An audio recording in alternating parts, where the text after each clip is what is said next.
सर्व महिलांनी अधिक मास धोंडा महिन्यात आवर्जून पाळा हे 10 नियम. नमस्कार मित्रांनो, श्री स्वामी समर्थ. आपल्या हिंदू पंचांगानुसार 3 वर्षांनी हा अधिक मास येतो, ज्याला आपण पुरुषोत्तम मास किंवा धोंड्याचा महिना असे देखील म्हणतो. 2026 मध्ये हे वर्ष धार्मिकदृष्ट्या खूप महत्त्वाचं आहे, कारण यावर्षी पंचांगात 12 ऐवजी 13 महिने असणार आहेत. आजच्या या व्हिडिओमध्ये आपण पाहणार आहोत 2026 मध्ये अधिक मास धोंड्याचा महिना कधी सुरू होत आहे, तो कोणत्या महिन्यात आहे आणि या काळात काय करावे, काय टाळावे. त्याचबरोबर या महिन्यामध्ये मुलींनी आपल्या ओटी आईची ओटी भरायची असते, तर ती कशी भरावी, आई नसेल तर कोणाची ओटी भरावी, जोडवी बदलताना कोणत्या चुका करू नये, असे अनेक अधिक मासाच्या संदर्भात संपूर्ण माहिती या आजच्या व्हिडिओमध्ये मी तुमच्यासोबत शेअर करणार आहे. त्यामुळे तुम्ही हा व्हिडिओ स्किप न करता शेवटपर्यंत नक्की पहा. जर चॅनलवरती नवीन असाल तर चॅनलला सबस्क्राईब करा आणि असेच माहितीपूर्ण नवनवीन व्हिडिओज पाहण्यासाठी बेल आयकॉनलाही प्रेस करा, म्हणजे जेव्हा कधी मी नवीन व्हिडिओ अपलोड करेन त्याचं नोटिफिकेशन सर्वात अगोदर तुम्हाला मिळेल आणि तुम्ही एक पण व्हिडिओ मिस करणार नाही. त्याचबरोबर कमेंटमध्ये ओम नमो भगवते वासुदेवाय नमः नक्की लिहा. बघा, सर्वात महत्त्वाचा प्रश्न, 2026 मध्ये अधिक मास कधी आहे?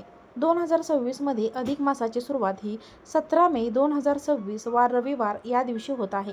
समाप्ती ही 15 जून 2026 वार सोमवार या दिवशी होत आहे. याचा अर्थ असा होतो की 17 मे पासून ते 15 जूनपर्यंतचा काळ अधिक मास म्हणून ओळखला जातो. विशेष म्हणजे अंदाजे ज्येष्ठ महिना अधिक महिना म्हणून आला आहे, त्यामुळे 2026 मध्ये 2 ज्येष्ठ महिने असतील, एक अधिक मास ज्येष्ठ अनेक दुसरा असणार आहे. आता अनेकांना प्रश्न पडतो की हा जास्तीचा महिना कुठून, याचे कारण काय, तो काळ येतो तर बघा, सौर वर्ष सूर्याच्या वर्षावर आधारित 365 दिवसांचे असते, तर चंद्र हे 354 दिवसाचे असते. या वर्षामध्ये दरवर्षी 11 दिवसांचा फरक पडतो. हा फरक भरून काढण्यासाठी दर 32 ते 33 महिन्यांनी एक अतिरिक्त महिना जोडला जातो, जेणेकरून आपले हिंदू आणि सण योग्य वेळी येतील. त्यामुळे हा महिना अधिक मास म्हणून ओळखला जातो. अधिक मासात काय करावे? अधिक मासाचे स्वामी भगवान विष्णू आहेत, त्यामुळे या महिन्यात विष्णू सहस्त्रनाम किंवा ओम नमो भगवते वासुदेवाय नमः या मंत्राचा जप करावा. या महिन्यात दानधर्माला अनन्यसाधारण महत्त्व आहे. विशेषतः धोंड्याचे महिन्यात दान करण्याचे महाराष्ट्रात प्रथा आहे. या काळात जावयाला विष्णूचे रूप मानून त्यांना वाण दिले जाते.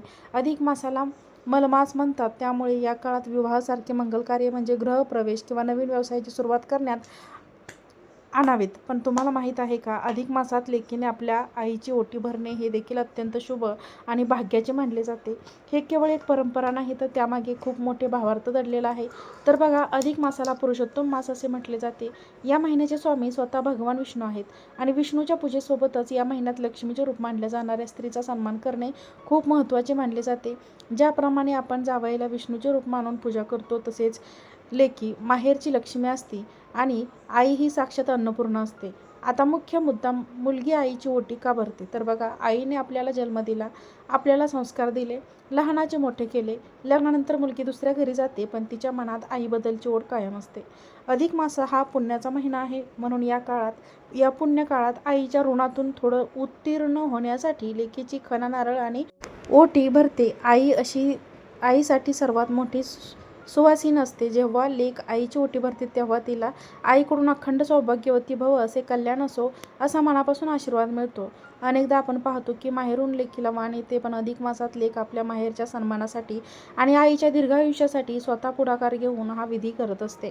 आणि ओटी भरताना साधी आणि सूक्त पद्धतीने आईला पाटावर बसवून तिचे पाय धुवावेत, हळदी कुंकू लावावे, ताटात साडी, नारळ, सुपारी, बदाम, तांदूळ घ्यावेत.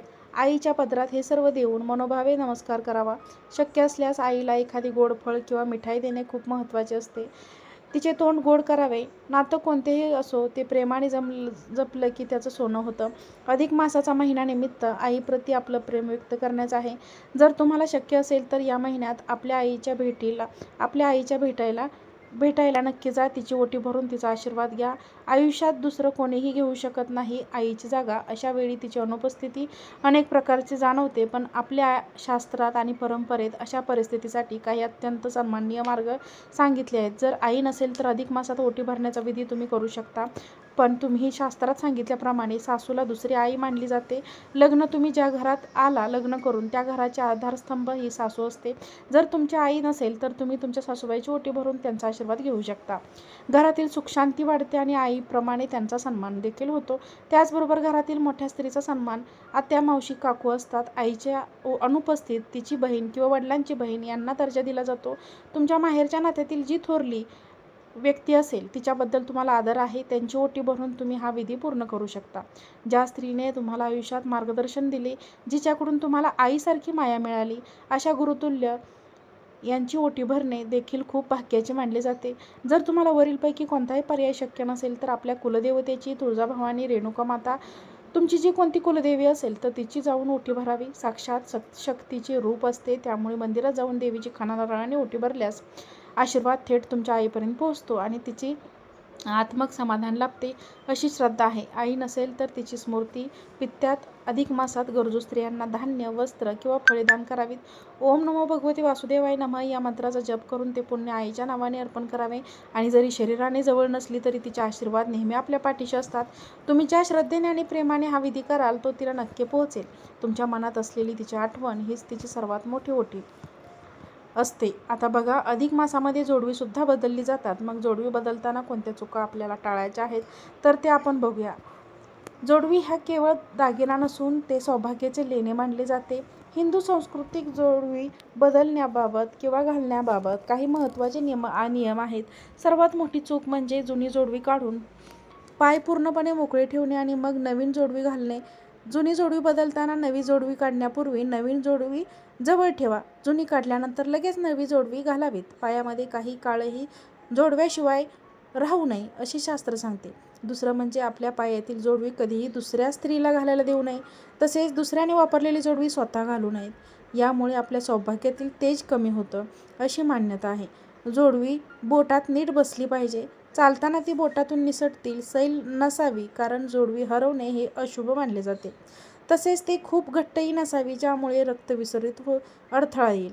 शास्त्रात पायात सोन्याचे दागिने घालण्यावर जे मानले गेले आहे, सोने हे पवित्र धातू असून ते कमरेच्या वरच्या भागातच असावे. जोडवी नेहमी चांदीचीच असावीत. वैज्ञानिकदृष्ट्या ही चांदी जमिनीतील ऊर्जा शोषून शरीराला थंडावा देते.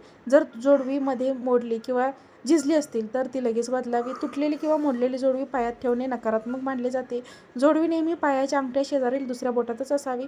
काही स्त्रिया फॅशन म्हणून इतर बोटात जोडवी घालतात, परंतु धार्मिक आणि वैज्ञानिक दृष्टीने दुसऱ्या बोटात जोडवी घालणे गर्भाशयाच्या आरोग्यासाठी आणि सौभाग्यासाठी महत्त्वाचे असते. जोडवी बदलताना त्यांनी जमिनीवर पाय न ठेवता पाटावर किंवा एखाद्या स्वच्छ कपड्यावर पाय ठेवून हा बदल करावा, ज्यामुळे परंपरेचा सन्मान राखला जाईल. अशा पद्धतीने आपल्याला संपूर्ण अधिक महिन्याची माहिती दिली आहे. जर तुम्हाला हा व्हिडिओ आवडला असेल तर लाईक, शेअर, सबस्क्राईब करा. धन्यवाद. श्री स्वामी समर्थ.